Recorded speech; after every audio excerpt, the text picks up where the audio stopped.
So in a previous episode, we said, I'm committing to picking a game, right? What we were discussing was, how do we make things happen? How do we create that opportunity for it to occur?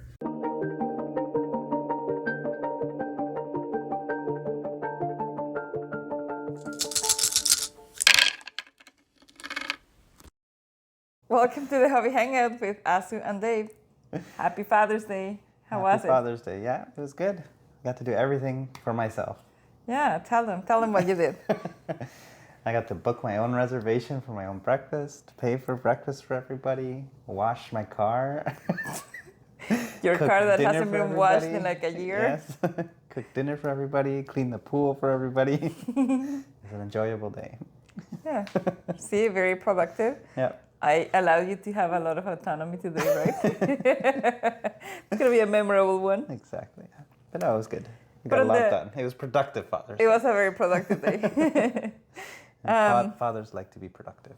So yeah. Okay, well, if you say so, I mean, we don't have to celebrate Father's Day just one day. Yeah, that's why we wake up early and bang around the kitchen. No, get out of here. Get out of here. You're too noisy. Okay, so as we're getting ready to go to bed, we're making our schedule and we're trying to fit in game time. And I'm leaning towards, so in a previous episode, we said I'm committing to picking a game, right? Yep, I'm committing to fantasy. Yes, so the one that I'm leaning towards is Warhammer Fantasy, just because we have pretty much everything to play. And one of the things that we were, I guess, when we were doing our schedule is that we can't schedule it at nights because we have, like, everything is booked. And then during the day, I don't want to exclude the kids, but our youngest one, if he's engaged with something, then he'll enjoy it. The moment that he's disengaged, he's like, never again, and you can't make me do this. And so we are trying to figure out how do we involve him and how do we make it exciting so that he actually wants to play with us. Mm-hmm. And I guess here is us discussing it, but also hoping that, I think our microphone is off. Yes. I think we switched to one microphone. Yours is dead, so this one's not much longer for life. Okay. We'll see if we make it to the episode. Yeah, so we're trying to get here some... I'm going to take it off. My voice is pretty loud. I think I'm good. No, just keep it closer to you. All right. Yeah. So, as we're talking through this, if you have any ideas, please let us know in the comments because we're a little bit stuck. So, where are we at? I think we're at the first step where you've come to realize that it's good to plan and good to schedule. No. Nope. Yeah, it is. So I think it's important for us, and again, not that we're trying to take away the fun out of it. Keep that near you. I gotta move my hands. No, your voice is not loud enough. I like to move my hands when I talk, when I'm passionate about something. No, because your hand movements are always like this.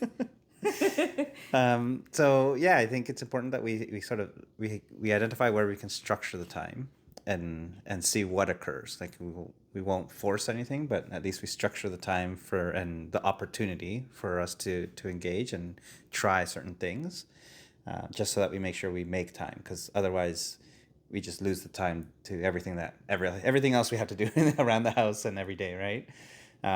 So I do think that's the first. Okay, so are both mics? Our mics died, so the audio for the rest of this episode won't be great. And I've been told I don't have a very projected voice here, so I'm trying to lean into the camera and get more of my voice captured, hopefully. I mean, just look at this. This is my normal voice. This is my normal voice. No, you're shouting. Anyway, so keep shouting so that they can actually hear you. So where were we at? Structured time. Make sure we find time for it, right? And then we see what happens, right? So I think what we were discussing was, okay, how do we make things happen? How do we create that opportunity for it to occur? What are your thoughts? Well, I don't know. That's why we're here, trying to figure it out. So I guess identifying what are the wants. What is it that we want it to occur? And so for me is that everyone is part of it. I don't want any of our kids to feel excluded, to feel that we're not paying attention to them. I want it to be a family time. So I think that structured time, I do think it'll be easier for us to have board games set up or a role-playing game set up and for them to buy into that. Mm-hmm. It's when we look at the miniature hobby, I think that's going to be not a harder sell, because I think as soon as our son sees miniatures and paints, he's down, he enjoys that. Yeah.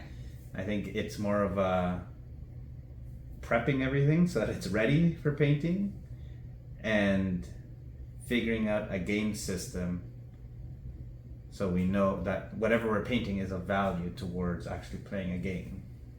Okay, so if we're gonna go for Warhammer Fantasy, are we actually gonna get him to paint things, or are we gonna just say, let's play this game, and if you like it, then you can paint these things? So that's, I think, where the game system comes in. Because if you're sure you want Warhammer Fantasy, that's a lot of models. So we have to play first. Whereas if you look at, it can still be fantasy, but there are skirmish versions of it, which are individual units. I know that's not your big favorite, but it's fewer models. So if we know what we need for it, it's easier to paint those and then play. So like, there's Warhammer Fantasy, obviously the big one. There is, in that same setting, there's a skirmish game called Mordheim from Games Workshop. Do we have it? The rules, I think, are free online. You just need to look for them. Okay. But they don't have any dedicated models. So essentially you have to, at this point, you pretty much have to make up whatever model you're going to use in the game. Okay. Because it's an older game. The newer versions of Warhammer Fantasy, which is Age of Sigmar, so they have Warcry, which he already has a unit for, which he painted up. Mm-hmm. Who, our daughter? Our son. Oh, okay. Both of them do. Oh, okay.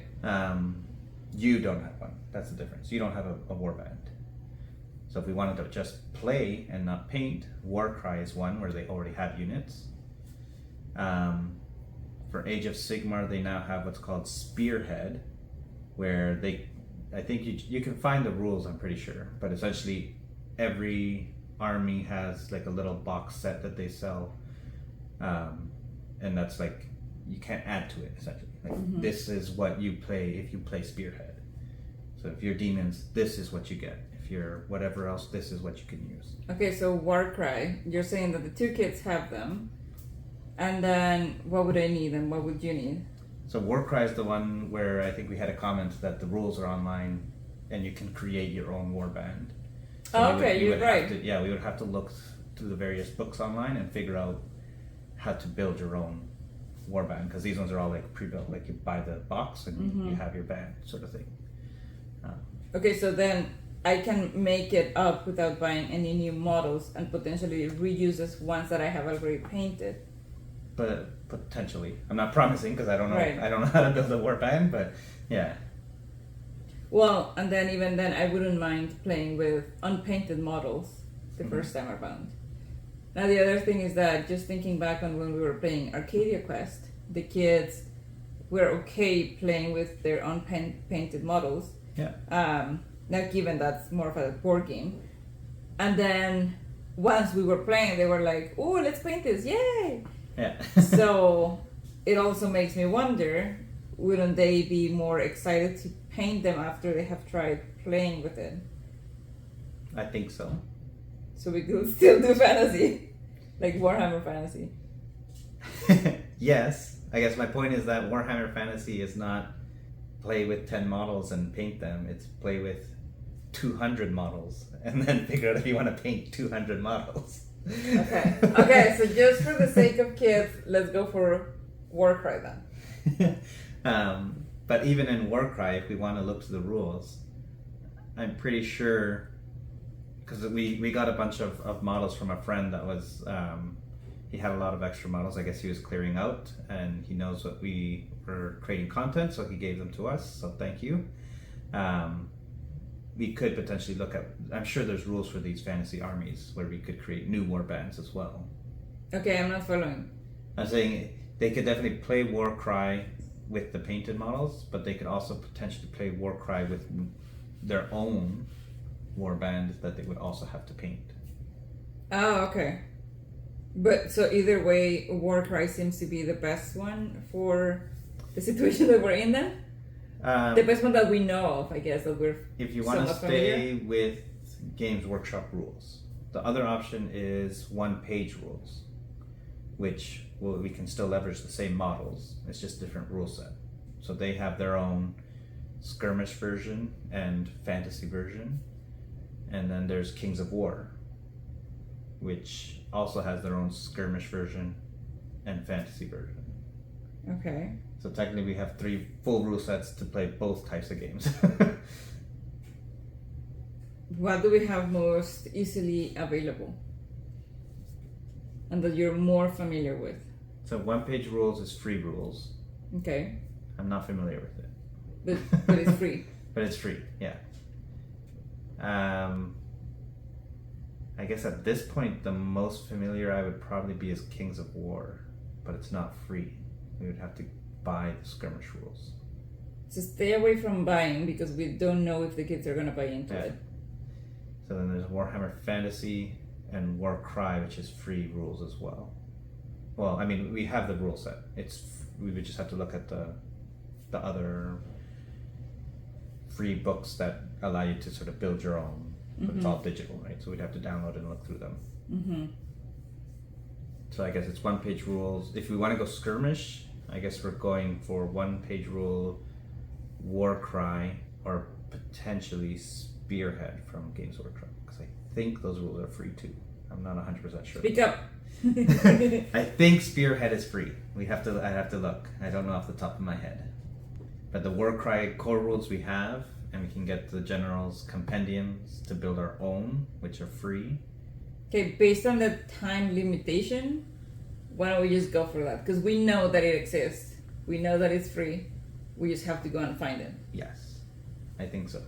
Okay, so then that's what we're doing then. All right. Yeah, because we don't have a lot of time. So we go for that one. And then... So if we're going to look up the rules online, I'd say let's look at Warcry and see if we can find the rules for Spearhead and see which plays faster. So that I'm not sure. Okay. I'm not sure which one plays faster. Mm-hmm. Faster as in one game, or what do you mean faster? Yeah, because I'm pretty sure Spearhead is built to be an introductory game, and I want to say it's built to play in less than an hour. I'm not sure if Warcry is the same. I don't think that we can... I think that just getting them to play for at least 10 minutes, that's a win. Yeah. So if we have to break it up into multiple Fair sessions, enough. I think that's fine. Okay.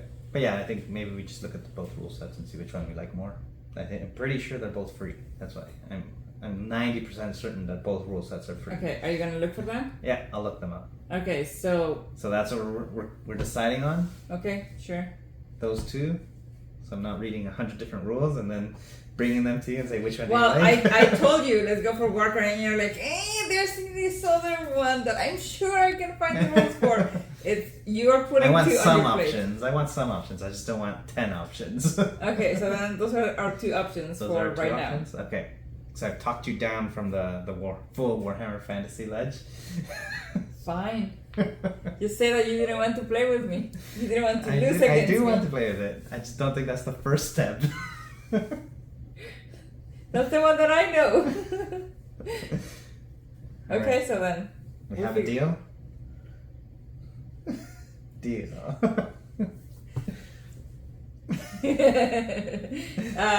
But yeah, okay, so if you're listening, let us know if we made right decision. Or if we should change our decision. Yeah, or if you have another 8 options, so there's 10 options. Because you want to look at options. So. Although when I took out my entire backlog on the table to organize it, our son was very interested in 40K. Oh, I don't like 40K. I know. But no, he said he would look at this first. But just so you're aware, he likes that grim, dark, grungy look to everything with the skulls and everything. Well, I like that. I just don't like the models that they have. All right. Anyways, off topic. We made a decision. Okay. We're moving forward. Okay. So now we get the rules, and then we got to figure out what our next steps are, and then stay tuned, and we'll figure out what maybe we should share what our plan will be once we figure it all out. How long does it take our family to get into this game and build painted armies? 10 years. Even when YouTube, like, is YouTube still gonna be a thing? Yeah, it survived for so long. It might still. Okay, so let's do that. Let's at least figure out the rules and then figure out which one of the two options we go for. Yeah. And then we make a plan, because you like to make plans for whatever reason. Okay then. Settled. We got it. But if you have any other comments on suggestions, try to persuade us. Yeah, let us know. All right. Okay, bye. Bye.